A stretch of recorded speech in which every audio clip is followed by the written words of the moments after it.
Bakit walang nagkakape sa coffee capital of the Philippines? Sounds interesting. Pero bakit nga walang nagkakape sa Amadeo? Ang coffee capital kuno ng Pilipinas.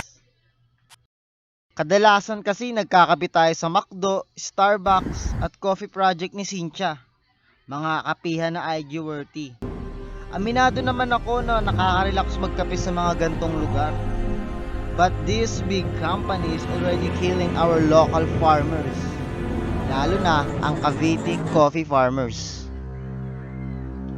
Oo, meron tayong coffee plantation. But it is already dying. And the sad part is, hindi na siya for commercial use. Ginagamit na lang siya for academic and research purposes. If you have time, tabi naman kayo sa Amadeo.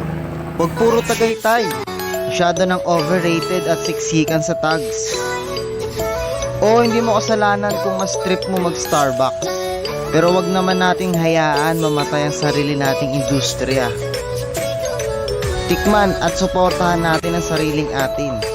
At isa puso mo yung pinagsasabi mong #supportlocal. Iwan mo muna yung mga high-class coffee shop. Yung mga IG-worthy na kapihan. Suportahan muna natin yung sariling kape natin. Suportahan natin yung sariling atin.